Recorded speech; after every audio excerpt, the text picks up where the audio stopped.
कि एक बार इंद्र की सभा लगी थी, देवगुरु बृहस्पति आए। देवगुरु बृहस्पति के आने पर मर्यादा तो यह थी कि इंद्र को उठ करके खड़े हो जाना चाहिए था। कोई श्रेष्ठ जन आए, गुरु आए, आचार्य आए तो उठ करके खड़े हो जाना चाहिए। इसको कहते हैं अभ्युत्थान। अभ्युत्थान करना चाहिए, लेकिन अभिमान के कारण इंद्र अपने आसन से नहीं उठे, बैठे रहे। देवगुरु बृहस्पति को दुख हुआ, ये अशिष्ट है इंद्र, इतनी मर्यादा का इसे बोध नहीं, ऐसे व्यक्ति के पास बैठना, ऐसी सभा में बैठना ठीक नहीं। यह सोचकर देवगुरु बृहस्पति देवताओं की सभा को छोड़ करके चले गए। जब गुरु जी चले गए, बहुत ढूंढा गुरु जी को इंद्र ने, लेकिन गुरु जी मिले नहीं, कहीं छिप गए। ये रहस्य दैत्यों को पता चल गया कि इस समय देवताओं के गुरुजी नाराज चल रहे हैं। जाकर के अपने गुरुजी से बताया, शुक्राचार्य से। शुक्राचार्य जी ने कहा बहुत अच्छा मौका है, इसी समय स्वर्ग पे आक्रमण कर दो। गुरु की कृपा नहीं है इसलिए देवता पराजित हो जाएंगे, तुम्हारी विजय होगी। क्यों? बोले गुरु मेहरबान तो चेला पहलवान। गुरु की मेहरबानी हो तो चेला पहलवान, और गुरु की मेहरबानी नहीं तो सब बेकार। तो दैत्यों की एक विशेषता है, दैत्य असुर इनके अंदर तमोगुण होता है, लेकिन एक विशेषता इनकी बड़ी विलक्षण है। बोले क्या? बोले ये बहुत बड़े गुरु भक्त होते हैं। दैत्यों के अंदर, असुरों के अंदर जैसी गुरु भक्ति है, वैसी गुरु भक्ति देवताओं में नहीं होती। और देवताओं की विशेषता क्या है? बोले देवताओं की विशेषता यह है कि ये भगवान के भक्त होते हैं। गुरु के भी भक्त होते हैं, लेकिन भगवान के चरणों में इन्हें भरोसा होता है। और दोनों की अपनी अपनी विशेषता है। अगर देवता गोविंद के भक्त हैं तो दैत्य गुरु के भक्त हैं, और गुरु गोविंद इन्हीं की कृपा से तो सब कल्याण होता। इसीलिए कभी देवता जीत जाते, कभी दैत्य जीत जाते, और ये संघर्ष चलता रहता है। दैत्यों के गुरु शुक्राचार्य जी ने कहा इसी समय स्वर्ग पर आक्रमण कर दो, स्वर्ग की सत्ता मिल जाए। दैत्यों ने, असुरों ने स्वर्ग पर आक्रमण किया और स्वर्ग को जीत लिया। स्वर्ग को जीत लिया, और जब स्वर्ग को जीत लिया तो अब देवराज इंद्र बड़े दुखी हुए, स्वर्ग की सत्ता चली गई। सत्ता का सुख एक बार भोग लेने के बाद व्यक्ति उस सुख के बिना रह नहीं पाता। फिर उस सुख को पाने के लिए वो कितने छल छद्म करता है, इसका कोई ठिकाना नहीं। जब सत्ता चली गई तो इंद्र बड़े दुखी हुए, बोले अब क्या करें। ब्रह्मा जी के पास गए। ब्रह्मा जी ने कहा एक काम करो, कहीं से गुरु जी को ढूंढ करके लाओ और गुरु जी का आशीर्वाद प्राप्त करो। इंद्र ने कहा बहुत ढूंढा, गुरु जी मिले नहीं, क्या करें, कोई दूसरा विकल्प? ब्रह्मा जी ने कहा दूसरा विकल्प यही है कि ब्राह्मण सबका गुरु होता है, ब्राह्मणो नितराम गुरु। मनु जी महाराज कहते हैं ब्राह्मणो जायमानो ही पृथिव्याम अधिजायते। ब्राह्मण जन्म लेते ही वह संपूर्ण पृथ्वी का गुरु होता है। अगर वो आचरण संपन्न है तो उसका गुरुत्व जागृत हो जाता है, और अगर वो आचरणहीन है तो उसका गुरुत्व तिरोहित हो जाता है। तो किसी योग्य ब्राह्मण को ला करके गुरु की गद्दी पर बैठा करके और उनकी पूजा करके उनका आशीर्वाद प्राप्त करो। गुरु की कृपा प्राप्त हो जाएगी तो स्वर्ग प्राप्त हो जाए। इंद्र ने ब्रह्मा जी की बात मानी। त्वष्ट्रा महर्षि के पुत्र, त्वष्ट्रा नाम के एक महर्षि थे, उनके पुत्र विश्वरूप बड़े विद्वान थे। उनके 3 सिर था। उन्हीं विश्वरूप को अपना गुरु बनाया और ला करके गुरु गद्दी पर बैठाया, उनकी पूजा की। विश्वरूप जी ने कृपा की और उन्होंने इंद्र को नारायण कवच का उपदेश किया। और कहा इस कवच को पाठ करके युद्ध करने जाओ, इस कवच का पाठ करके युद्ध करने जाओ, विजय की प्राप्ति होगी। और त्वष्टा महर्षि के पुत्र विश्वरूप के कहने पर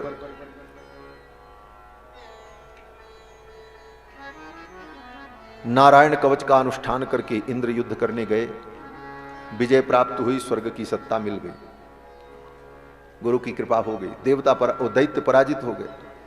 लेकिन स्वभाव जो होता है वो बदलता नहीं। स्वभावो दुरतिक्रम, स्वभाव जो होता है वो दुर्तिक्रम होता है, वो बदलता नहीं। उसे पता चलेगा कि हमसे गलती हुई, ऐसा नहीं होना चाहिए था, लेकिन अगर स्वभाव में है तो फिर वैसे ही काम करता। इंद्र का स्वभाव वही रजोगुणी स्वभाव। एक दिन फिर ऐसी ही घटना हो गई। हुआ ये कि विश्वरूप जी महाराज यज्ञ कर रहे थे, और यज्ञ करते समय जब उन्होंने आहुति दी तो देवताओं को आहुति देते हुए साथ में असुरों को भी आहुति दी। इंद्र को पता चला, इंद्र नाराज हो गए। खाते हमारा है, गुरुजी हमारे हैं, और मंत्र पढ़ करके आहुति दे करके दैत्यों का बल बढ़ाते हैं, हमारे दुश्मनों को बढ़ा रहे हैं। इंद्र को क्रोध आ गया। लेकिन विश्वरूप जी की यह गलती नहीं थी। कारण बोले वेद का विधान है, जब यज्ञ होता है तो असुरों को भी आहुति देनी पड़ती है। आज भी यज्ञ होता है तो बहुत से यज्ञ होते हैं जिनमें असुरों को आहुति देनी पड़ती है, नियम है, और उनकी भी पूजा होती है। अब जैसे कोई यज्ञ करेगा तो कुबेर की पूजा तो करेगा ही, कुबेर को आहुति देगा। कुबेर कौन है? असुर ही तो है। यहां उनकी मंदिर में पूजा भी तो होती है। बद्रीनाथ भगवान के बगल में बैठे रहते हैं कुबेर जी, वो असुर है, रावण के भाई हैं। तो हम लोग नया घर बनाते हैं तो नया घर बनाने के बाद वास्तु शांति करते हैं। तो वास्तु शांति में जो वास्तु की पूजा करते हैं वो वास्तु कौन है? असुर है। वास्तोस्पते प्रतिजानी ह्यस्मान स्वावेशो अनमीवो भवानः यत्वे महे प्रतितन्नो जुखस्व सन्नो भवदिपदे संचतुष्पदे। मंत्र पढ़ करके वास्तु की जब पूजा करते हैं तो वास्तु क्या है? बोले असुर है। क्षेत्रपाल की पूजा करते हैं, क्षेत्रपाल कौन है? असुर है। और तो और प्रतिवर्ष नवरात्रि में अपने अपने घर में जब कलश की स्थापना करते हैं, सबके घर में कलश स्थापन होता है, और किसी पूजा के अवसर पर कलश स्थापन होता है तो उस कलश में किस देवता की पूजा करते हैं? सबसे पहले वरुण की पूजा करते हैं। तत्वाजामि ब्रह्मणा बंदमानस्तदा शास्ते जायमानो हविर्भिः अहेडमानो वरुणेह बोध्युरुषगुं समान आयु प्रमोखी। वरुणाय नमः वरुणम् आवाहयामि स्थापयामि अस्मिन् कलशे, यही तो कहते हैं। तो वो वरुण कौन है? बोले असुर है, और सबके यहां पूजा होती। तो ये असुर होने का मतलब ये नहीं है कि वो निंदनीय है और गर्हित है। असुर भी एक उपदेव जाति है। जैसे मनुष्यों में अनेक प्रकार की जाति है, ब्राह्मण, क्षत्रिय, वैश्य, स्वर्णकार, अनेक अनेक जातियां हैं, उसी प्रकार देवताओं में भी अनेक जाति है। आदित्य हैं, असुर हैं, राक्षस हैं, यक्ष हैं, किन्नर हैं, गंधर्व हैं, किम पुरुष हैं, ये सब देवताओं की ही जातियां हैं। और तत्त जातियों में विद्यमान जो देवता हैं उनका भी समय समय पर पूजन होता है, उनको भी आहुति दी जाती है, उनका भी समादर किया जाता है। वेद में मंत्र आया रक्षसाम भागोसी, ये राक्षसों का भाग उनको दिया जा रहा है। यही सनातन धर्म है। सनातन धर्म संपूर्ण सृष्टि में परमात्मा को देखते हुए सबके सुख की कामना करता है। सर्वे भवन्तु सुखिनः सर्वे सन्तु निरामयाः सर्वे भद्राणि पश्यन्तु मां कश्चित् दुःख भाग् भवेत्। ये सनातन धर्म। तो विश्वरूप जी ने भी आहुति दी। इंद्र को ये बात बुरी लग गई और इतना क्रोध आया इंद्र को कि इंद्र ने अपना शस्त्र उठाया और विश्वरूप का वध कर दिया। पहले वाले गुरुजी का तो केवल अनादर किया था, दूसरे वाले गुरुजी की तो हत्या ही कर डाली, मार डाला। क्रोध बड़ा विचित्र दुर्गुण है। अगर विवेक का नियंत्रण न हो तो क्रोध कुछ भी करा सकता है। क्या करा सकता है? बोले गुरु की हत्या भी करा सकता है। यही उदाहरण है उसका। श्रीमद् वाल्मीकि रामायण में यह वचन श्री हनुमान जी ने कहा है। जब हनुमान जी लंका में गए, श्री सीता जी का दर्शन किया, सब कुछ देखा, फिर अशोक वाटिका उजाड़ी, और जब असुर पकड़ करके ले गए, पूंछ में आग लगा दी, तो हनुमान जी ने पूरी लंका जला दी।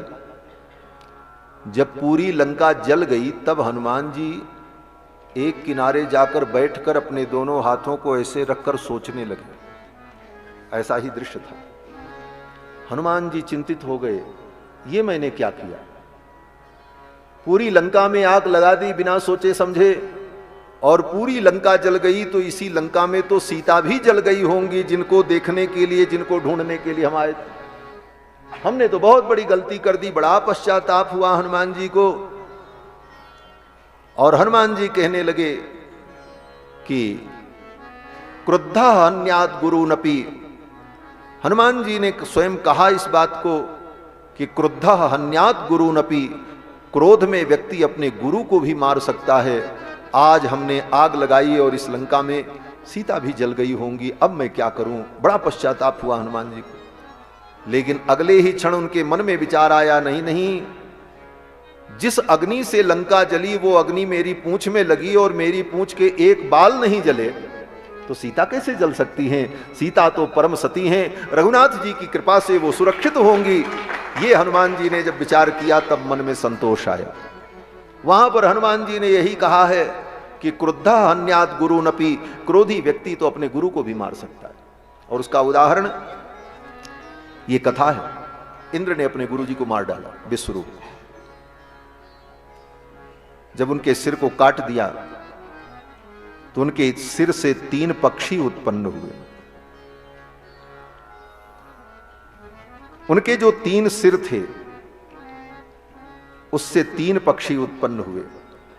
एक सिर से कपिंजल नाम का पक्षी उत्पन्न हुआ। कपिंजल माने कबूतर, कबूतर को कपिंजल कहा जाता है। दूसरा सिर जो था उससे कलविंक नाम का पक्षी उत्पन्न हुआ, जिसको हिंदी भाषा में चटका कहते हैं। चटका ब्रूते चू चू चू, वो चटका पक्षी जो होता है जो चू चू करती, जिसको गौरैया कहते हैं, तो ये पक्षी उत्पन्न हुआ। और तीसरा सिर जो था उससे तित्तिर नाम का पक्षी उत्पन्न हुआ। पक्षी को इसीलिए द्विज कहा जाता है, क्योंकि विश्वरूप द्विज थे और उन्हीं के सिर से इन तीनों पक्षियों की उत्पत्ति हुई। पक्षी को भी द्विज कहा जाता है। और विश्वरूप जी महाराज बड़े विलक्षण थे महाराज। उनके 3 सिर थे, तीनों सिर से अलग अलग वस्तु का सेवन करते थे। सोमपीथम सुरापीथम अन्नादमिति सुश्रुमा। एक मुख से वो सोमरस का पान करते थे और एक मुख से वो मधु का पान करते थे और एक मुख से अन्न ग्रहण करते थे। 3 सिर उनके थे। वो तीनों सिर 3 पक्षियों के रूप में हो गए। इंद्र को ब्रह्म हत्या लग गई। ब्राह्मण का वध किया तो ब्रह्म हत्या लगी। ब्रह्म हत्या बड़ा भारी पाप है। उस ब्रह्म हत्या के पाप से इंद्र का पूरा शरीर काला पड़ गया। अब इस ब्रह्म हत्या से मुक्ति कैसे मिले? तो इंद्र ने अपनी ब्रह्म हत्या का 4 भाग किया और अपनी प्रजा में बांट दिया। ब्रह्म हत्या का 4 भाग करके 25% ब्रह्म हत्या पृथ्वी को दे दी। पृथ्वी में वो ब्रह्म हत्या ऊसर भूमि के रूप में दिखाई पड़ती, जो बंजर भूमि होती है। ब्रह्म हत्या का 1 भाग इंद्र ने 25% भाग जल को दे दिया। जल में वो ब्रह्म हत्या बुदबुद और फेन के रूप में दिखाई पड़ती है। जिस जल में बुदबुदे उठते हो, फेन उठता हो, वो इंद्र की ब्रह्म हत्या का 1/4 है, 1/4। इंद्र ने अपनी ब्रह्म हत्या का एक हिस्सा वृक्षों को दे दिया। वृक्षों में वो ब्रह्म हत्या गोंद के रूप में दिखाई पड़ती है, वृक्ष निर्यास जिसे कहते हैं। इसीलिए गोंद खाना निषेध किया गया है शास्त्र में। और लोग गोंद का लड्डू बड़े प्रेम से खाते हैं। बरजयेत वृक्ष निर्यासान, स्मृति कहती है वृक्ष का निर्यास माने वृक्ष के काट देने पर जो उससे रस निकलता है, उस रस का त्याग करना चाहिए। बरजयेत वृक्ष निर्यासान। लेकिन उसमें एक समाधान यह है कि दो चीजों के लिए यह नियम लागू नहीं होता। किसके लिए? बोले हिंगुलम गुग्गुलम बिना। हींग और गुग्गुल, हींग भी वृक्ष निर्यास ही है, वृक्ष से ही तो निकलता है हींग, जो दाल में सब्जी में प्रयोग करते हैं, और गुग्गुल जो देवताओं की पूजा में प्रयोग होता, औषधि में प्रयोग होता है। तो स्मृतिकार कहते हैं कि बरजयेत वृक्ष निर्यासान हिंगुलम गुग्गुलम बिना। हींग और गुग्गुल को छोड़कर बाकी जितने वृक्ष निर्यास हैं उनको ग्रहण नहीं करना चाहिए। इसीलिए ताड़ी पीना निषेध है। ताड़ के पेड़ को काट देते हैं, उसमें से रस निकलता है। खजूर के पेड़ को छील देते हैं, उसमें से रस निकलता है। बर्तन में उसको बटोर लेते हैं, फिर लोग पीते हैं। बंगाल इत्यादि में, बिहार में बहुत जगहों पर होता, आपके यहाँ उड़ीसा में भी होता है, वहां बता रहे हैं। तो वृक्ष से निकलने के कारण, वो वृक्ष निर्यास होने के कारण, ब्रह्म हत्या का अंश होने के कारण निषेध है। इसीलिए ताड़ी पीना पाप माना गया है। इंद्र ने अपनी ब्रह्म हत्या का एक भाग जल को दिया, एक भाग पृथ्वी को दिया। पृथ्वी में जो दिया ब्रह्म हत्या वो ऊसर भूमि के रूप में होती है। इसीलिए ऊसर भूमि में, बंजर भूमि में यज्ञ नहीं किया जाता, घर नहीं बनाया जाता। बंजर भूमि की जो मट्टी होती है उससे बर्तन तक नहीं धुला जाता। क्यों? बोले उसमें इंद्र की ब्रह्म हत्या का अंश विद्यमान है। पुराने जमाने में बंजर भूमि में रेह निकलती थी। रेह जानते हैं? नई पीढ़ी के लोग नहीं जानते होंगे। बंजर भूमि में एक सफेद रंग की मट्टी दिखती है, वो खारी होती है। उस मिट्टी से कपड़ा धुला जाए तो कपड़ा साफ हो जाता है। तो पुराने जमाने में धोबी लोग उसी रेह से कपड़े धुलते थे, क्योंकि साबुन सर्फ तो होता नहीं था। तो बंजर भूमि में उत्पन्न होने वाली रेह से कपड़ा धुलते थे। और बंजर भूमि की वो रेह इंद्र की ब्रह्म हत्या का 25% भाग है। इसलिए धोबी के धुले हुए कपड़े को पहन करके पूजा करना निषेध किया गया शास्त्र में। धोबी के द्वारा धुले हुए कपड़ों को पहन करके पूजा करना, यज्ञानुष्ठान करने का निषेध किया गया था। तो इस प्रकार इंद्र ने अपनी ब्रह्म हत्या का 3 भाग करके, एक जल को, एक धरती को और एक वृक्ष को दिया, और चौथा भाग इंद्र ने स्त्रियों को दे दिया। स्त्रियों में वह ब्रह्म हत्या रजो धर्म के रूप में, मासिक धर्म के रूप में प्रकट होती है। इसीलिए शास्त्र ने कहा कि 5 दिनों तक वह किसी का स्पर्श न करें और एकांतवास करें। इस प्रकार से इंद्र ने अपनी ब्रह्म हत्या का 4 विभाग करके प्रजा में बांट दिया। इंद्र ब्रह्म हत्या से मुक्त हो गए। और इधर त्वष्ट्रा महर्षि को जब पता चला कि मेरे पुत्र को, विश्वरूप को इंद्र ने मार डाला, त्वष्ट्रा महर्षि को बड़ा दुख हुआ। उन्होंने यज्ञ किया और यज्ञ में संकल्प किया कि यज्ञ से ऐसा पुरुष प्रकट हो जो इंद्र को मार डाले। हमारे बेटे को इंद्र ने मारा। त्वष्ट्रा महर्षि ने यज्ञ किया और आहुति प्रदान की, मंत्र पढ़ा, इंद्र शत्रोर विवर्धस्व, इंद्र के शत्रु का संवर्धन। आहुति प्रदान की। यज्ञ कुंड से एक भयानक असुर उत्पन्न हुआ, उसी का नाम वृत्रासुर हुआ है। यह वृत्रासुर यज्ञ कुंड से उत्पन्न हुआ था। त्वष्ट्रा महर्षि ने मंत्र पढ़ करके आहुति दी, वृत्रासुर उत्पन्न हुआ। वृत्रासुर बड़ा पराक्रमी था। एक एक मुहूर्त में वो 4 योजन बढ़ता था। सारा ब्रह्मांड भयभीत हो गया कि ये तो सारी दुनिया को छाप लेगा, जो इतनी शीघ्रता से बढ़ रहा है। लेकिन उस वृत्रासुर का जब युद्ध हुआ इंद्र से, तो इंद्र ने वृत्रासुर को मार डाला। त्वष्ट्रा महर्षि ने संकल्प किया था ऐसा पुत्र उत्पन्न हो जो इंद्र को मार दे, लेकिन इंद्र को वो मार नहीं पाया, इंद्र ने ही वृत्रासुर को मार दिया। क्यों? तो इसका समाधान किया कि जब त्वष्ट्रा महर्षि यज्ञ कर रहे थे तो जब मंत्र पढ़ा उन्होंने, तो मंत्र पढ़ते समय एक स्वर अशुद्ध हो गया, और एक स्वर अशुद्ध होने के कारण मंत्र का अर्थ बदल गया। शब्द था इंद्र शत्रु। अब इंद्र शत्रु शब्द का दो अर्थ होता है। एक अर्थ यह होता है इंद्र शत्रु यस्य, इंद्र है शत्रु जिसके,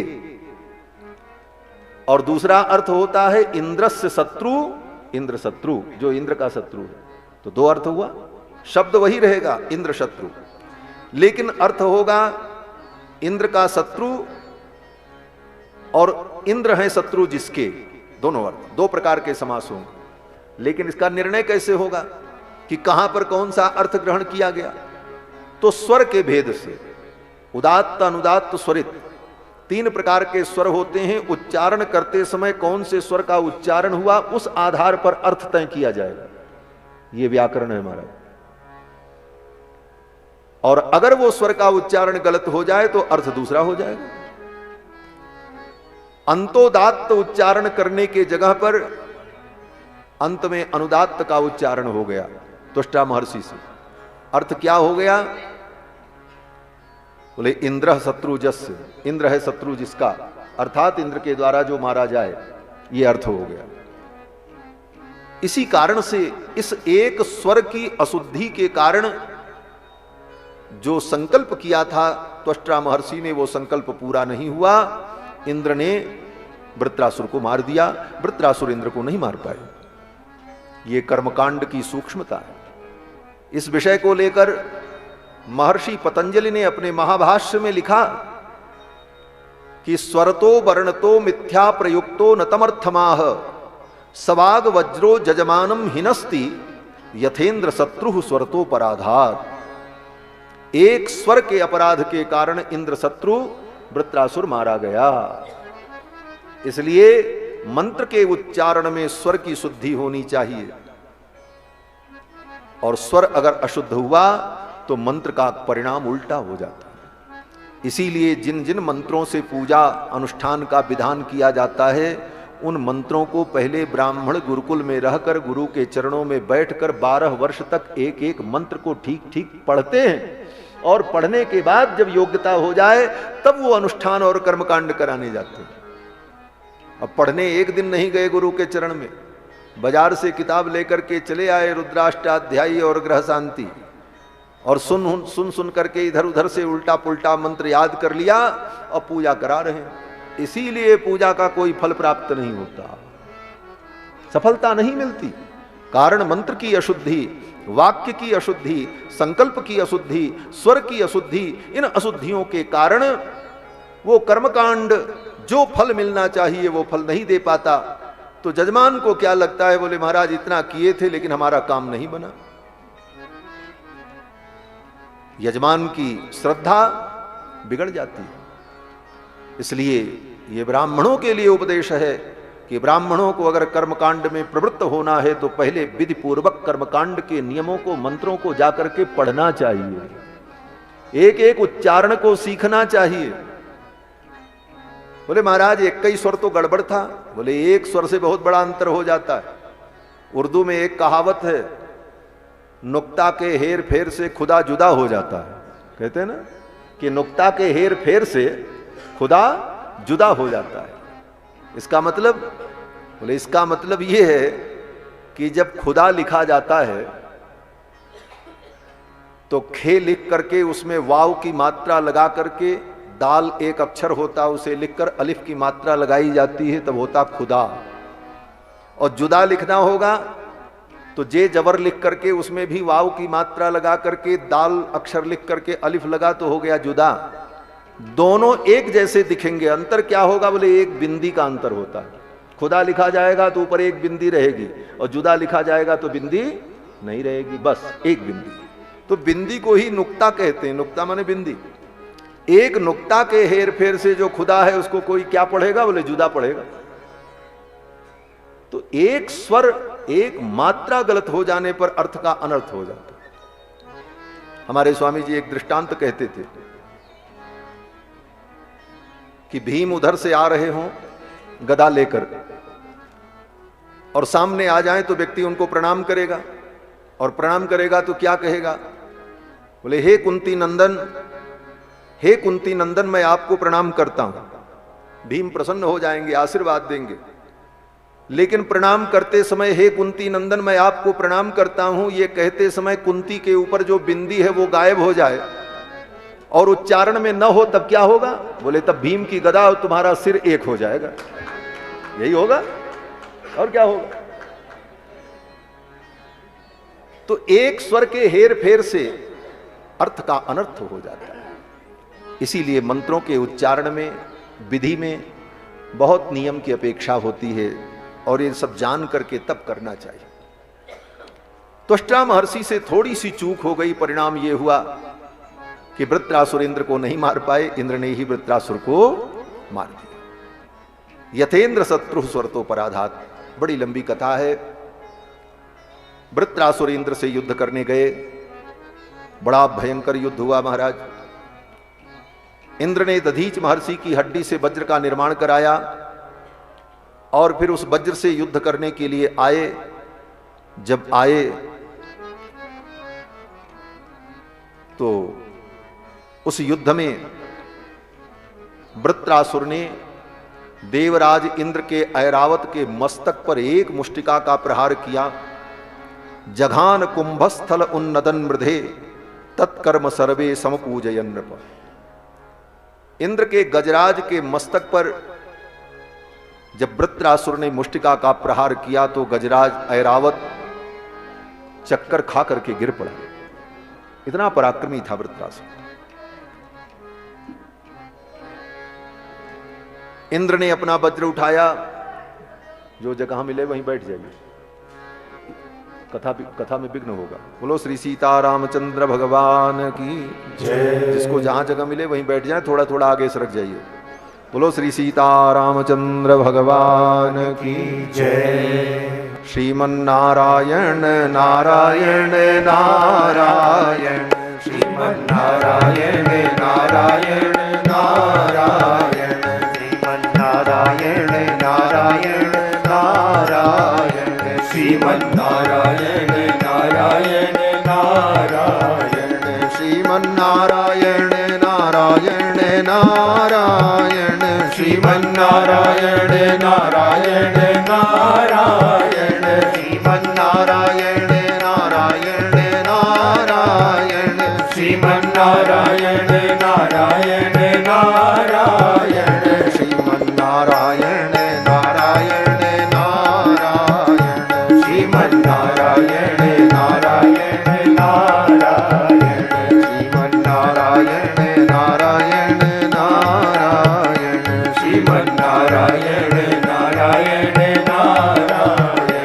श्रीमन्नारायण नारायण नारायण, श्रीमन्नारायण नारायण नारायण, भजमन्नारायण नारायण नारायण, भजमन्नारायण नारायण नारायण, भजमन्नारायण नारायण नारायण, भजमन्नारायण नारायण नारायण, श्रीमन्नारायण नारायण नारायण, श्रीमन्नारायण नारायण नारायण, श्रीमन्नारायण नारायण नारायण, श्रीमन्नारायण नारायण नारायण,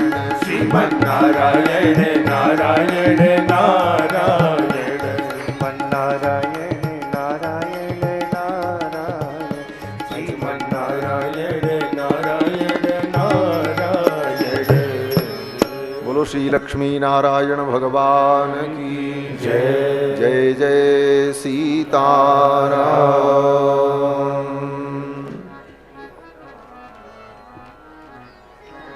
वृत्रासुर देवराज इंद्र से युद्ध करने के लिए आया और वृत्रासुर ने देवराज इंद्र को बड़ी फटकार लगाई। वृत्रासुर ने कहा, आज बड़े संजोग से तुम मुझे मिले हो।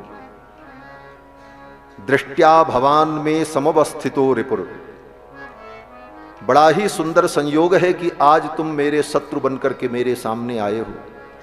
ब्रह्महा गुरुहा भ्रातृहा च, तुम ब्राह्मण की हत्या करने वाले हो, गुरु की हत्या करने वाले हो, भ्रातृहा तुमने अपने भाइयों का वध किया है। आज मैं तुम्हें इस युद्ध में दंड दूंगा। और वास्तव में इंद्र ने विश्वरूप को मारा तो ब्रह्म हत्या, विश्वरूप गुरु थे, गुरु हत्या। इंद्र ने अपने भाइयों को दिति देवी के गर्भ में विद्यमान जो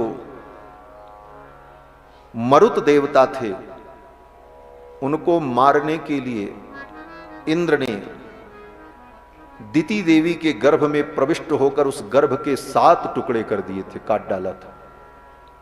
लेकिन वो बालक इतना तेजस्वी था कि मरा नहीं। फिर एक एक टुकड़े के 7 टुकड़े किए। कितने हो गए? बोले 49। फिर भी वो मरा नहीं। रोने लगा वो बालक, 49 टुकड़े रोने लगे। इंद्र घबरा गए, मां दिति को पता चल जाएगा तो मुझे शाप दे देंगी। इंद्र ने कहा, मारुत मत रो मत रो। वही 49 खंड जो थे वही मरुत देवता बनकर के प्रकट हुए। हरि प्रेरित तहि अवसर चले मरुत 49। वृत्रासुर ने इन सारी बातों का स्मरण दिलाया, इंद्र तुमने ब्रह्म हत्या की, तुमने गुरु की हत्या की, तुमने अपने भाइयों को मारा है। आज तुम मुझसे मिले हो, आज इसका परिणाम तुम्हें प्राप्त होगा। और ललकारते हुए वृत्रासुर ने इंद्र से युद्ध किया। लेकिन वृत्रासुर को यह पता है कि मेरी पराजय होगी, मैं मारा जाऊंगा।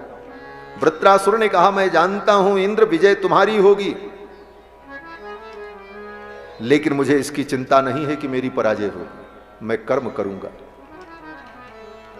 तुम्हारी विजय इसलिए होगी कि तुम्हारे साथ भगवान श्री हरि हैं। क्या बात कही इंद्र। वृत्रासुर ने कहा, इंद्र तुम्हारे हाथ में जो दधीच महर्षि के हड्डी से बना हुआ ये वज्र है, इसके अंदर जो तेज है वो भगवान विष्णु का तेज है। और तेनैव शत्रुम जहि विष्णु यंत्रितो यतो हरिर विजय श्री गुणास्ततः। इंद्र जहां पर भगवान हरि रहते हैं विजय वहीं पर रहती है। यत्र योगेश्वरः कृष्णो यत्र पार्थो धनुर्धरः तत्र श्री विजयो भूतिर ध्रुवा नीतिर मतिर्ममा। गीता का यह सिद्धांत जो है, वृत्रासुर ने कहा विजय तो तुम्हारी होगी, लेकिन आओ मुझसे युद्ध करो।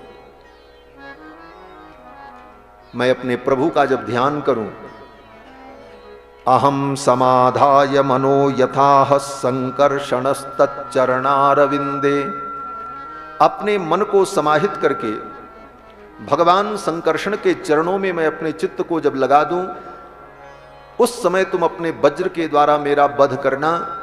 मैं भगवान का स्मरण करते हुए मरूंगा और भगवान को प्राप्त हो जाऊंगा। ये कह करके वृत्रासुर ने भगवान की बड़ी सुंदर स्तुति की। वृत्रासुर की जो स्तुति है, इसके 4 श्लोक, इसको कहते हैं वृत्रासुर चतुश्लोकी। इन 4 श्लोकों में वृत्रासुर ने बड़ी सुंदर स्तुति की है। पहले श्लोक में वृत्रासुर कहते हैं कि हे भगवन, अहम हरे तव पादैकमूल दासानुदासो भवितास्मि भूयः।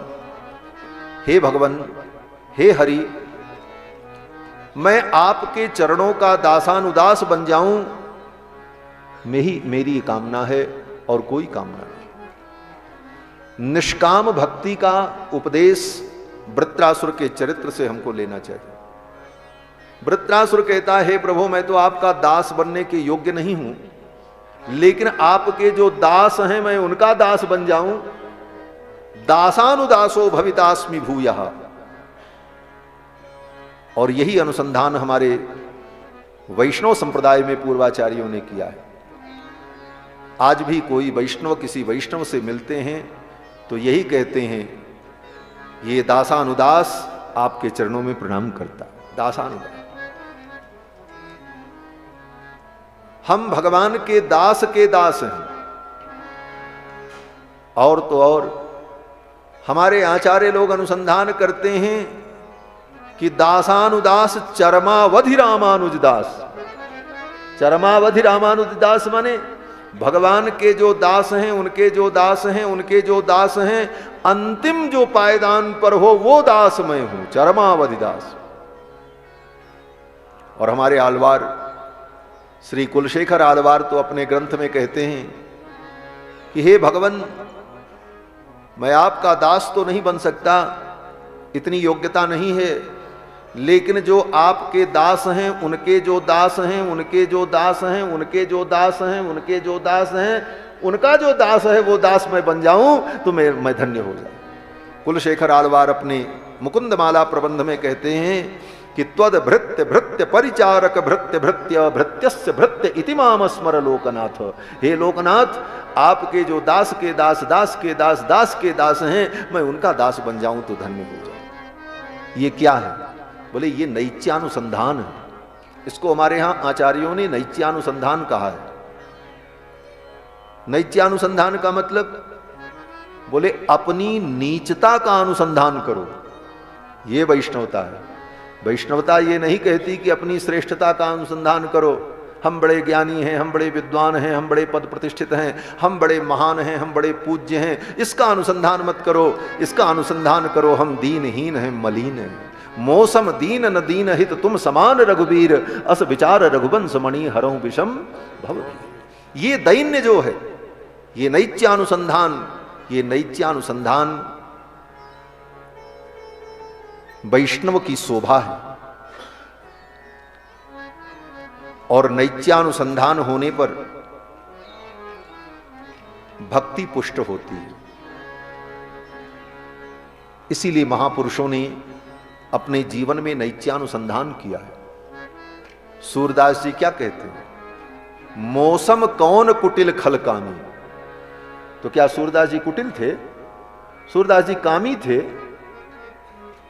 एक कवि ने कहा, रे उन्होंने तो अपने से ही लिखा है, वो तो स्वयं कह रहे हैं हम कुटिल हैं, हम कामी हैं। तो शब्दों पर मत जाओ, किस भाव में कह रहे हैं ये समझने की आवश्यकता है। ये सूरदास जी का नैत्यानुसंधान है। मौसम कौन कुटिल खल कामी, जेहि तन दियो ताहि बिसरायो, ऐसो नमक हरामी।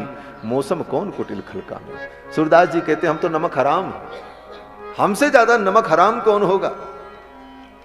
जिस ईश्वर ने, परमात्मा ने सब कुछ दिया, उसको हम भूल गए। तो ये नैत्यानुसंधान है। हमारे यामुनाचार्य स्वामी जी महाराज आलवंदार स्तोत्र में नैत्यानुसंधान करते हैं। अमर याद क्षुद्रश्चलमति रसूया प्रसो भू कृतज्ञो दुर्मानी स्मर पर बसो वंचन पर नृशंसः पापिष्ठ। कितना नैत्यानुसंधान किया। न धर्मनिष्ठोस्मि न च आत्मवेदी न भक्तिमास्त्वच्चरणारविंदे अकिंचनो। ये नैत्यानुसंधान है। अपनी नीचता का अनुसंधान करें। हम सबसे छोटे हैं और यह अनुसंधान वैष्णव का स्वरूप है। वृत्रासुर कहते हैं कि अहम हरे तव पादैक मूल दासानुदासो भवितास्मि भूया। मनस्मरेता सुपतेर गुणास्ते गृणीत वाक् कर्म करोतु कायः। हे भगवान, मेरा मन निरंतर आपका स्मरण करता रहे, मेरी वाणी आपका गुणानुवाद करती रहे और मेरी इंद्रियां आपका कैंकर्य करती रहे। मन वचन कर्म जिसको कहा जाता है, कहते हैं मन आपका स्मरण करे, वाणी आपका गुणानुवाद करे और शरीर से जो कर्म हो वो आपके लिए हो और किसी के लिए। और यही वैष्णव को करना चाहिए। अब आगे वृत्रासुर दूसरे श्लोक में प्रार्थना में कहते हैं, मुझे कुछ नहीं चाहिए। निष्कामता कितनी उच्च कोटि की। इसे सुन करके विचार करना। 2 पैसे का फूल और फोकट का पानी चढ़ा करके भगवान से करोड़ों का काम कराने वाले भक्त नहीं होते। वो भगवान को ठगने जाते हैं। हाँ, 2 पैसे का फूल चढ़ाया, 10 पैसे की एक अगरबत्ती घुमाई और भगवान से कहा 10 करोड़ का काम कर दो। हाँ, ये भक्ति नहीं है। तुमने अभी भक्ति समझा ही नहीं, भक्ति क्या है। एक सज्जन हमारी अयोध्या में आए, हनुमान जी का दर्शन करने गए हनुमानगढ़ी, और दर्शन करके जब लौटे तो हमने पूछा, दर्शन किया, स्तुति की, बोले हाँ महाराज दर्शन किए, और आज हनुमान जी के यहाँ एक मनौती मान करके आए। ये मनौती मानना भी बड़ा गड़बड़ काम है महाराज, कि हमारा ये काम हो जाए तो हम ये करेंगे आकर के। ये भी वैष्णवता के विरुद्ध है, नहीं करना चाहिए। हनुमान जी के यहाँ गए और मनौती मान के आए। हमने पूछा क्या मनौती मानी, क्या मन्नत मांगी? उन्होंने कहा महाराज हमारी भैंस खो गई थी 50,000 की, तो हनुमान जी से कहा महाराज हमारी भैंस मिल जाए तो हम 51 रुपए का लड्डू चढ़ाएंगे। हमने कहा बड़े मूर्ख हो भाई, 50,000 की भैंस को लेने के लिए 51 रुपए का लड्डू चढ़ाओगे, और हनुमान जी जो बुद्धिमताम वरिष्ठम ज्ञानी नाम अग्रगण्यम सकल गुण निधानम है, वो हनुमान जी तुम्हारे 51 रुपए के लड्डू के लिए राम जी का भजन और अयोध्या छोड़ करके तुम्हारी भैंस ढूंढने जाएंगे? ये अज्ञान है। यह स्थिति हिंदू समाज की। बंधुओं, निष्काम भक्ति भगवान के चरणों में। वृत्तासुर कहता है ननाक पृष्ठम, मुझे स्वर्ग नहीं चाहिए, न च पारमेष्ठ्यम, मुझे परमेष्ठी पद भी नहीं चाहिए, पारमेष्ठ पद भी मुझे नहीं चाहिए, स्वर्ग की कामना भी नहीं करनी चाहिए भक्ति करते हुए। ननाक पृष्ठम, वृत्रासुर कहता है। लोग कहते महाराज मरने के बाद हमको स्वर्ग मिले, ये सब मत सोचो। स्वर्ग मिले कि नरक मिले ये तुम्हारा काम नहीं, ये भगवान का काम है। उसमें तुम हस्तक्षेप मत करो, इसकी चिंता ही मत करो। तुम कहां जाओगे, नरक जाओगे कि स्वर्ग जाओगे? राम का नाम लेकर जो मर जाएंगे, ये न पूछो कि मरकर किधर जाएंगे, ये जिधर भेज देंगे उधर जाएंगे। राम का नाम लेकर जो मर जाएंगे, राम का नाम लेकर जो मर जाएंगे, वो अमर नाम दुनिया में कर जाएंगे, वो अमर नाम दुनिया में कर जाएंगे। ये न पूछो कि मर कर किधर जाएंगे, ये न पूछो कि मर कर किधर जाएंगे, वो जिधर भेज देंगे उधर जाएंगे, वो जिधर भेज देंगे उधर जाएंगे। राम का नाम लेकर जो मर जाएंगे, राम का नाम लेकर जो मर जाएंगे। टूट जाए न माला कहीं प्रेम की, टूट जाए न माला कहीं प्रेम की, टूट जाए न माला कहीं प्रेम की, टूट जाए न माला कहीं प्रेम की। कीमती ये रतन सब बिखर जाएंगे, कीमती ये रतन सब बिखर जाएंगे। राम का नाम लेकर जो मर जाएंगे, राम का नाम लेकर जो मर जाएंगे। जय हो।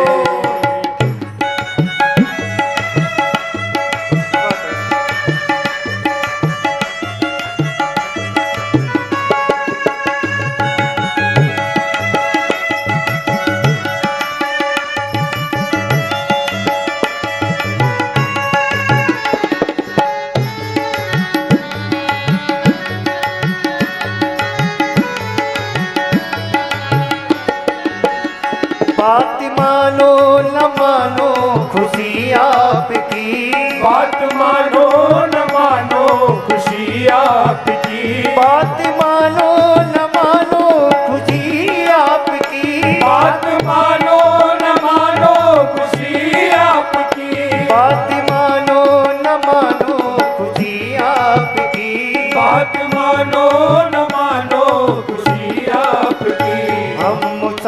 मुसाफिर हैं कल अपने घर जाएंगे। हम मुसाफिर हैं कल अपने घर जाएंगे। हम मुसाफिर हैं कल अपने घर जाएंगे। हम मुसाफिर हैं कल अपने घर जाएंगे।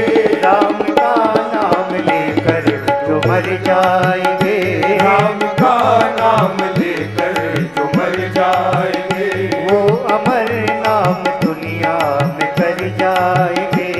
वो अमर नाम दुनिया में कर जाएंगे। अच्युतम केशवम राम नारायणम।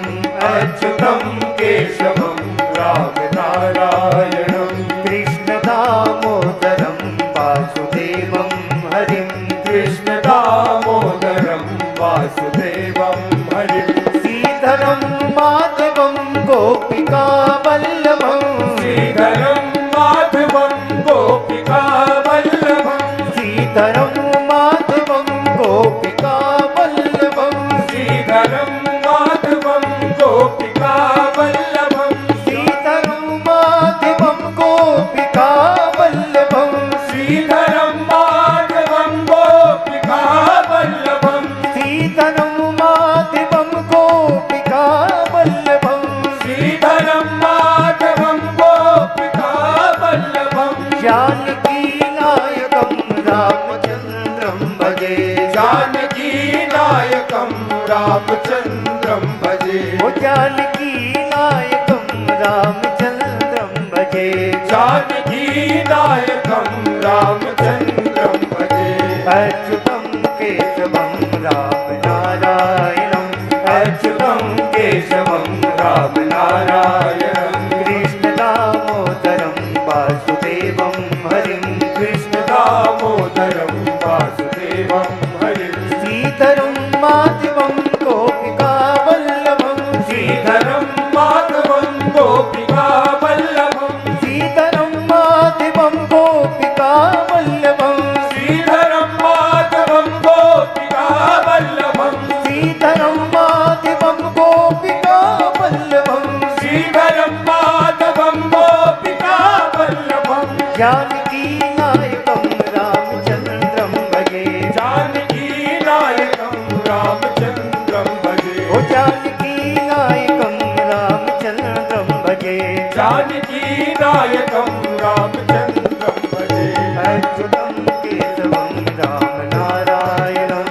अच्युतम केशवम राम नारायणम। कृष्ण दामोदरम वासुदेवम हरिम। कृष्ण दामोदरम वासुदेवम हरिम। अच्युतम केशवम राम नारायणम। अच्युतम केशवम राम नारायणम। कृष्ण दामोदरम वासुदेवम हरिम। कृष्ण दामोदरम वासुदेवम हरिम। बोलो श्री सीतारामचंद्र भगवान की जय। वृत्रासुर ने कहा हमें स्वर्ग नहीं चाहिए, हमें पारमेष्ठ पद भी नहीं चाहिए, न सार्वभौमम न रसाधिपत्यम।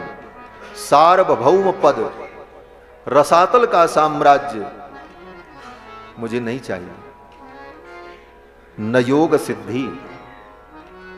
ये महात्माओं के लिए बड़ा महत्वपूर्ण विषय है, न योग सिद्धि। योग की सिद्धियां भी वैष्णव नहीं चाहता है। हमें कोई सिद्धि मिल जाए, फिर उस सिद्धि से हम चमत्कार करें और चमत्कार से दुनिया हमको नमस्कार करे, यह भी वैष्णवता के विरुद्ध कार्य है। इसको वैष्णवता के विरुद्ध माना। न योग सिद्धि। क्यों? बोले सिद्धि प्राप्त होगी तो प्रसिद्धि मिलेगी। प्रसिद्धि के लिए सिद्धि मिले, और अगर प्रसिद्धि नहीं चाहिए तो फिर सिद्धि का उपयोग क्या करोगे? क्यों चाहिए? दोनों परिस्थितियां सामने खड़ी हैं। तो वैष्णव को कभी किसी सिद्धि को प्राप्त करने के चक्कर में नहीं पड़ना चाहिए।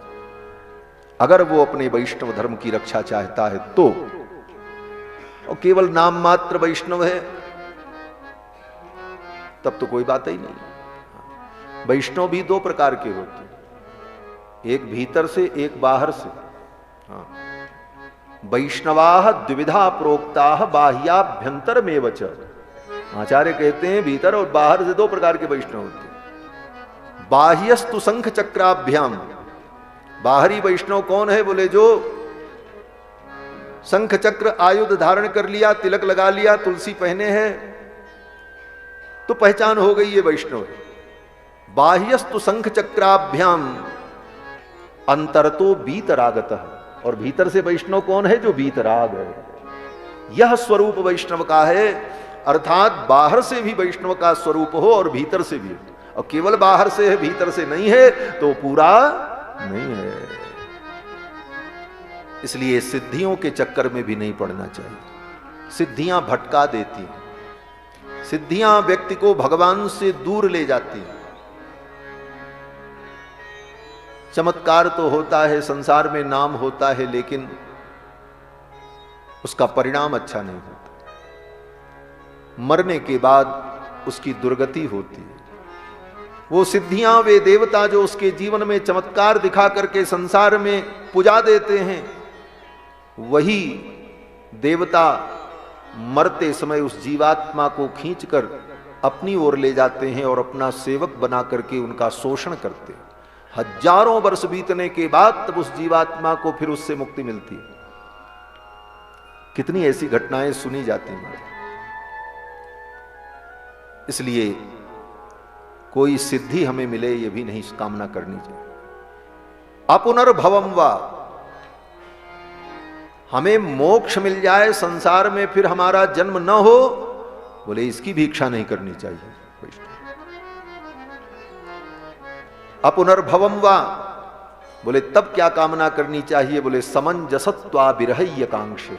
वृत्रासुर ने कहा, हे भगवान मुझको कुछ नहीं चाहिए, केवल आपके चरणों का विशुद्ध प्रेम चाहिए, बस। कैसा प्रेम? बोले प्रेमी के विरह में, प्रेमी को जो दुख होता है विरह का, उस दुख में वो अपने प्रेमी का स्मरण करता है। ऐसे मैं आपको सदा याद करता रहूं। समंजसत्वा विरहय्य कांक्षे।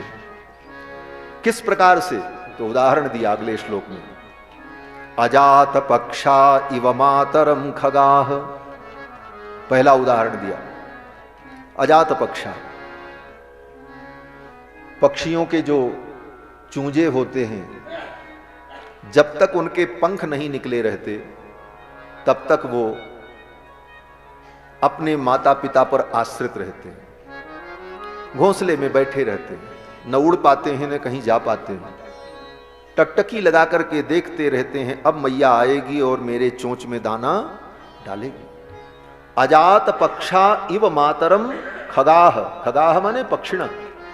जैसे पक्षी के बच्चे जिनको पंख अभी जमा नहीं है, अजात पक्षा हैं, वे अपनी माता का स्मरण करते रहते हैं और उनको याद करते रहते हैं। उसी प्रकार मैं आपको याद करता रहूं, आपका स्मरण करता रहूं। फिर वृत्रासुर ने कहा, नहीं नहीं, वो पक्षी के बच्चे अपनी मां को तब तक याद करते हैं जब तक उनके पंख नहीं जम जाते। जब पंख जम जाते, शाम तक अपनी मां का स्मरण करता है। अब शाम होगी, मैया आएगी तब दूध पिलाएगी, मैया आएगी तो दूध पिलाएगी। और शाम होते ही, गोधूली वेला होते ही गाय हुंकार करती हुई अपने बच्चों का स्मरण करती हुई दौड़ती हैं अपने गोष्ठ की ओर। तो जिस प्रकार उस बछड़े का मां से प्रेम है और उसे स्मरण करता है, ऐसे मैं आपका स्मरण करता हूं। फिर वृत्रासुर ने कहा, नहीं नहीं, वो बछड़ा तो तब तक स्मरण करता है जब तक मां के दूध पर आश्रित रहता है। जब भूसा खाने लगता है तब उतनी चिंता नहीं करता।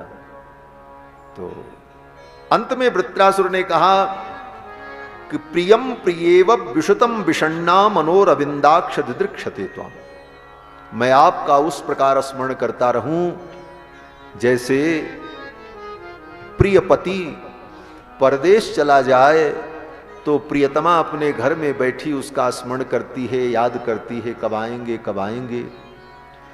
तो एक प्रियतमा अपने प्रियतम का जैसे स्मरण करती है, उस प्रकार मैं आपका स्मरण करता रहूं, क्योंकि यह प्रेम उत्तरोत्तर बढ़ने वाला होता। बछड़ा तो तब तक स्मरण करता है जब तक उसको दूध की जरूरत होती, लेकिन यह प्रेम प्रतिक्षण संवर्धमान होता है। इसीलिए अर्जुन ने भी भगवान से जब स्तुति की तो यही कहा, प्रिया प्रियार्यार्हसि देव सोढ़ुम, गीता में। और फिर चतुर्थ श्लोक में वृत्रासुर कहता है कि हे भगवान, मैं संसार में रहूं, आपका स्मरण करता रहूं, और जो मेरे सखा हो, मेरे मित्र हों, वो कौन हो? बोले ममोत्तम श्लोक जनेषु सख्यम, जो उत्तम जन हैं, जो आपके भक्त हैं, उनसे हमारी मैत्री हो, वही हमारे अगल बगल रहे। संसार चक्रे भ्रमतः स्वकर्म भी, और संसार चक्र में मैं अपने कर्मों के अनुसार भ्रमण करूं, मेरे कर्म मुझको संसार में जहां ले जाना चाहें ले जाएं, उसकी भी मुझे परवाह नहीं है। बस एक इच्छा है, क्या बोले, तन्माययात्म जगाद गेहे स्वासक्त चित्तस्य नाथ भूयात्, मैं कभी आपको न भूलूं, मेरे कर्म मुझे किसी भी जोनी में ले जाएं, लेकिन मैं आपका स्मरण करता रहूं, बस मुझे यही चाहिए। जेहि जोनि जन्महु कर्म बस तह राम पद अनुराग, भवे भवे यथा भक्ति ही पादयोस तब जायते, जो भागवत के अंत में सूत जी महाराज कहते। तो वृत्रासुर की ये भक्ति बड़ी विचक्षण।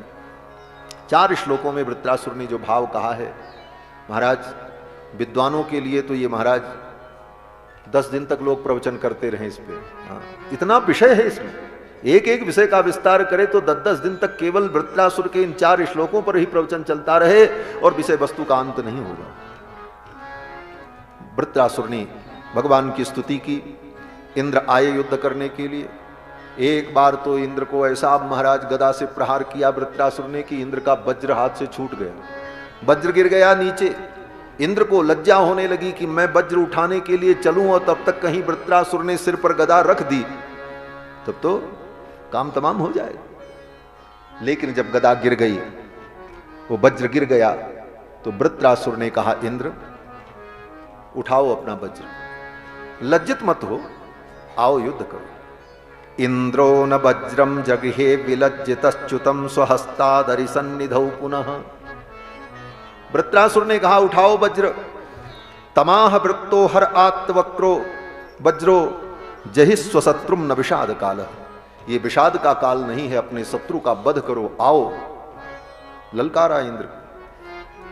इंद्र ने जब वज्र उठाया तो इंद्र के हाथ कांपने लगे। ऐसा महान व्यक्तित्व, ऐसा महान भक्त, लेकिन लोक की रक्षा के लिए इंद्र को यह करना था। वृत्रासुर कुछ न करता तो दुनिया नष्ट हो जाती। क्यों?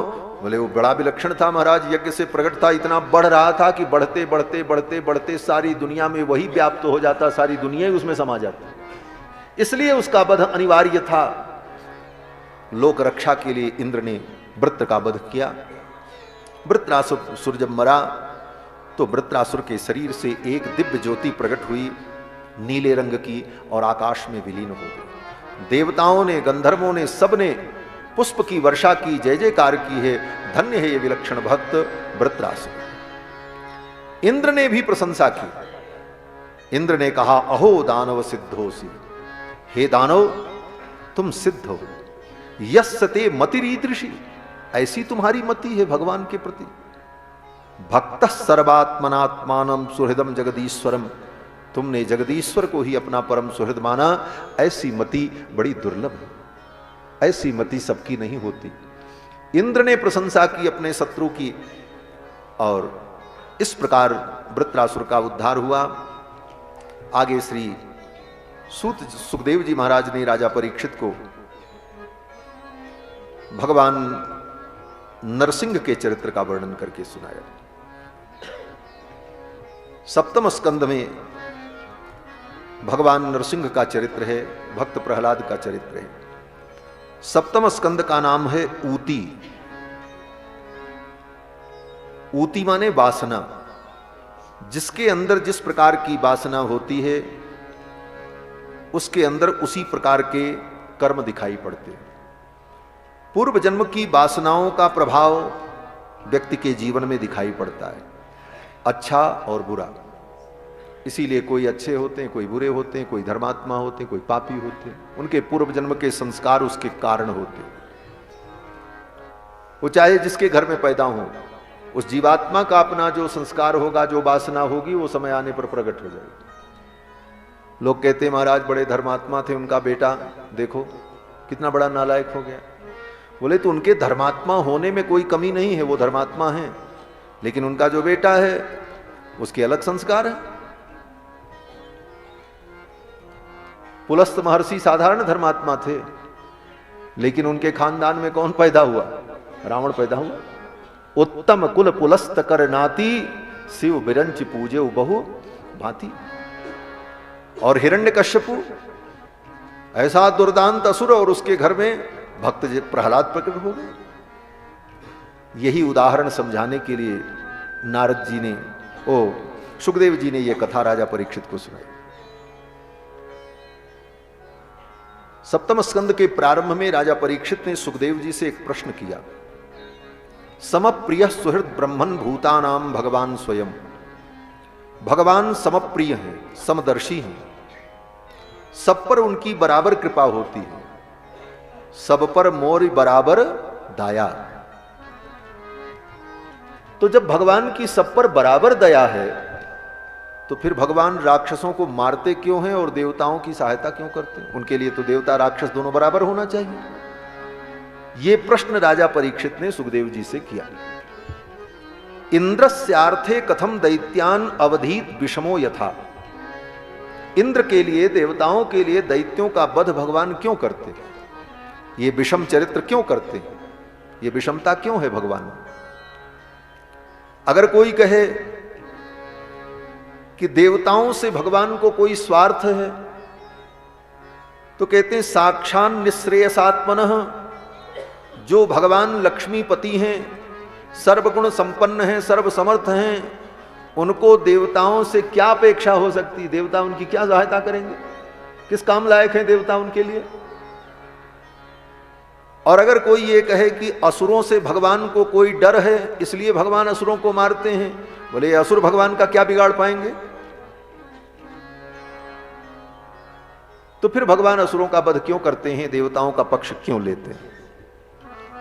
ये प्रश्न जब राजा परीक्षित ने किया तो सुखदेव जी बड़े प्रसन्न हुए। सुखदेव जी ने कहा, साधु पृष्ठम महाराज हरेश्चरितम अद्भुतम। हे राजन, तुमने बहुत सुंदर प्रश्न किया। अब सुनो इसका उत्तर। क्या उत्तर? सुखदेव जी कहते हैं, राजन, भगवान न किसी के शत्रु हैं, न किसी के विरोधी हैं। भगवान तो लीला करते हैं। ये जो कुछ हो रहा है सब भगवान की लीला है। लोकवत्तु लीला कैवल्यम। वेदांत में, ब्रह्मसूत्र में भी वेदव्यास जी कहते हैं लोकवत्तु लीला कैवल्यम। ये सब लीला है। क्या लीला है? बोले इस संपूर्ण लीला के भगवान सूत्रधार हैं।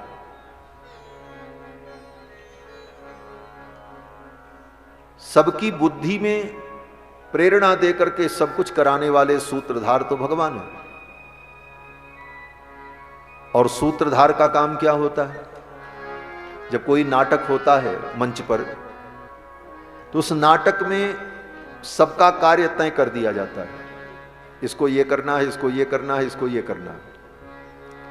और किसी का कार्य, किसी का अभिनय बिगड़ने न पाए, इसलिए सूत्रधार सब पर नियंत्रण रखता है और सबके कार्य का निर्धारण कर देता है। और फिर सब अपने अपने अभिनय को करते हैं। कोई चोर बनता है, कोई डाकू बनता है, कोई सिपाही बनता है, कोई राजा बनता है, कोई न्यायाधीश बनता है, दरबार लगता है, चोर पकड़ा जाता है, सुनवाई होती है, दंड की घोषणा होती है, लेकिन सब केवल पर्दे पर होती है। पर्दे के पीछे जाने के बाद न कोई चोर होता है, न कोई राजा होता है, न कोई सिपाही होता है। उसी तरह ये संसार परमात्मा का नाट्य मंच है। और इस नाट्य मंच पर जो नाट्य चल रहा है उसके सूत्रधार भगवान हैं। और भगवान ये चाहते हैं कि ये नाटक बहुत सुंदर हो। बोले किसको दिखाने के लिए नाटक करते हैं भगवान? अपने देखने के लिए? बोले अपने देखने के लिए नहीं। नाटक किसके लिए किया जाता है? बोले नाटक इसके लिए किया जाता है कोई व्यक्ति इसे देख करके सुखी हो जाए, प्रसन्न हो जाए, देखने वाले को आनंद आ जाए। बोले तो सब नाटक में लगे हैं सारे जीव और स्वयं भगवान उसके सूत्रधार हैं, तो फिर देखने वाला कौन है? तो इसका उत्तर हमारे आचार्यों ने दिया, ये संपूर्ण नाट्य भगवान श्री जी के लिए करते हैं, किशोरी जी के लिए करते हैं। हमारी किशोरी इस नाट्य को देखकर प्रसन्न हो जाए। जैसे मयूर अपने पंख को फैला करके नाचता है, उसी प्रकार भगवान अपनी शक्ति के द्वारा इस जगत को फैला करके नाच रहे हैं। किस प्रकार से? बोले जैसे मयूर नाच करके अपनी मोरनी को प्रसन्न करता है, उसी तरह भगवान अपनी इस लीला के द्वारा श्री जी को आनंद प्रदान करते हैं। ये संपूर्ण नाट्य उन्हीं के लिए है।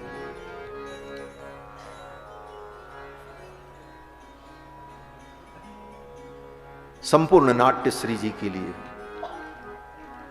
उन्हीं के कटाक्ष के इशारे से भगवान ये सब लीला करते हैं। यद भू विभ्रम भेदतः ईशेष तव्य वैषम्य निम्नोन्नत मिदम जगत, आचार्य चरण कहते हैं। तो सुखदेव जी ने कहा, राजन 3 गुण से यह सृष्टि चलती है, सतोगुण, रजोगुण, तमोगुण।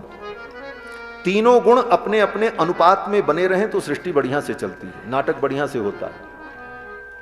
सतोगुण ज्यादा बढ़ जाए, तमोगुण कम हो जाए, रजोगुण कम हो जाए, बोले नाटक में मजा नहीं आएगा। नाटक में एक नायक हो तो एक खलनायक भी होना चाहिए। केवल अच्छी अच्छी बात हो, एक तपस्वी आए, तपस्या कर रहे हैं, पूजा हो रही, आरती हो रही, बोले वो नाटक ज्यादा देर अच्छा नहीं लगेगा दर्शक को। उसमें कोई चोर आए, कोई बदमाश आए, फिर कुछ गलत करे, तब क्रोध आए, तब उसको दंड दिया जाए, तब उसको खुशी हो, हाँ ये ठीक हुआ, तब नाटक का आनंद होता है। इसीलिए भगवान ऐसी लीला करते हैं कि सतोगुण को बढ़ा देते हैं। सतोगुण बढ़ा तो ऋषि मुनि महात्मा सब भजन करने लगे, खूब तपस्या होने लगी। लेकिन अभी ये नाटक में मजा नहीं आया। बोले तब भगवान क्या करते हैं? बोले भगवान असुरों को बढ़ा देते हैं, रजोगुण बढ़ा देते हैं, असुरों को भगवान बढ़ा देते हैं। उन असुरों के अंदर भगवान अपनी शक्ति देते हैं, अब चलो तुम अपना काम शुरू करो। अब वो असुर जब उत्पात करते हैं, उपद्रव करते हैं, मुनि महात्माओं को त्रास देने लगते हैं, तब करुण रस प्रकट होने लगता है नाट्य में। फिर भगवान यक्ष और राक्षसों को तमोगुण की वृद्धि करा करके उनके द्वारा कुछ उपद्रव खड़ा करा दिया। खलनायक में भी अत्यंत विलक्षण खलनायक होते हैं, अत्यंत क्रूर, और ऐसा अभिनय करते हैं महाराज की नाटक देख करके देखने वाले के आंखों में और शरीर में क्रोध व्याप्त हो जाता है, इतना दुष्ट। हमको एक घटना याद आती है, जब शुरू में टीवी का जमाना आया, सबके घर में तो टीवी होती नहीं थी, ब्लैक एंड व्हाइट टीवी। तो सन 86 में हमारे यहाँ भी टीवी आई, नानी जी हमारी खरीद के ले आई टीवी। सबको शौक था टीवी घर में लगे, टीवी लगी तो सब लोग देखते थे। लेकिन जिस कमरे में टीवी लगी उसी में हमारे नाना जी रहते थे, वैद्य जी। आपने तो देखा भी होगा उनको, भांगड़िया जी नहीं देखे? कभी कभी कौशले सदन स्वामी जी के साथ में आपने देखा होगा पहले। तो नाना जी भी उसी में बैठे रहते थे, उसी में उनका बिस्तर था।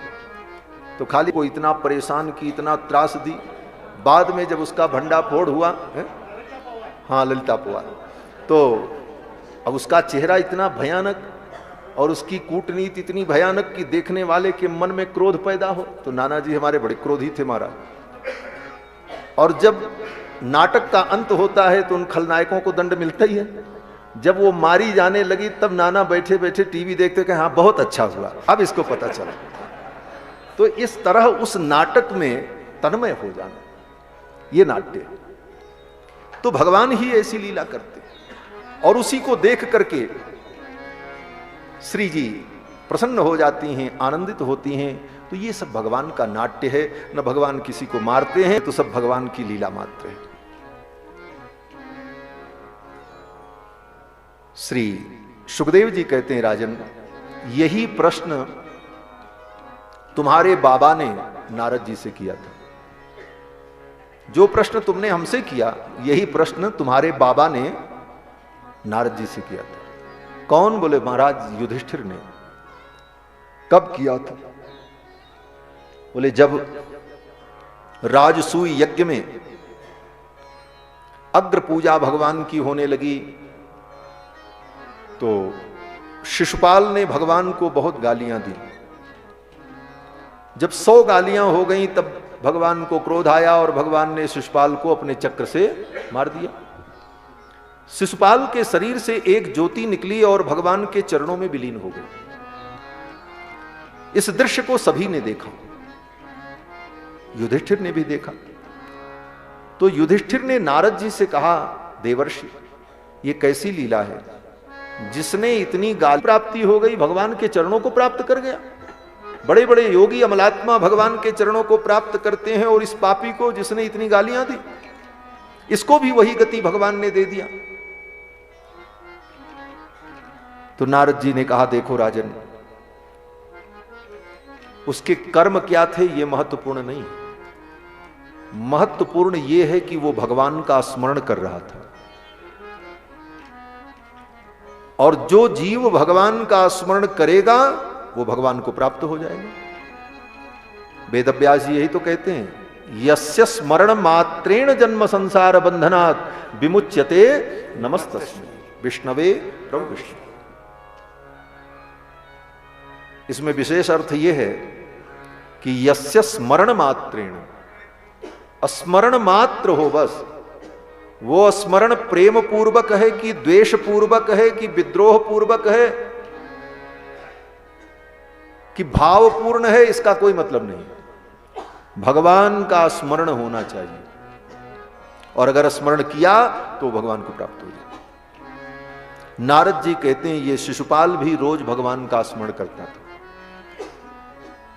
और नियम से करता था, क्योंकि शिशुपाल प्रतिदिन सवेरे उठ करके पहले भगवान को 99 गाली देता था, तब फिर पानी।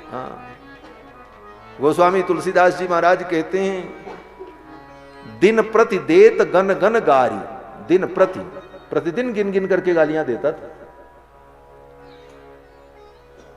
जैसे हम आप गिन करके जपते हैं। माला में क्या करते, बोले भगवान का नाम ही तो गिनते हैं, 1 माला 2 माला।